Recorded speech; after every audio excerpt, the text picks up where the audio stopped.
Terungkap pekerjaan Alan, tunangan Lucinta Luna yang disebut kaya raya.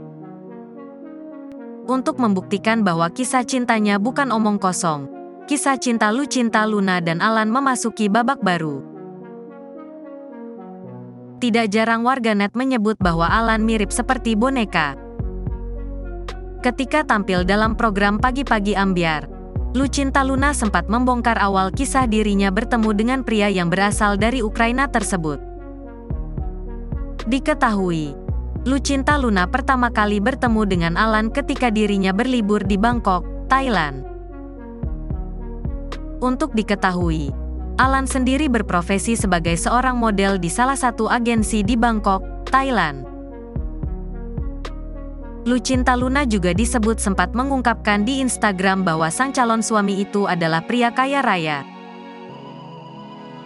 Namun, tidak sedikit warganet yang curiga dengan hubungan Lucinta Luna dan Alan adalah settingan.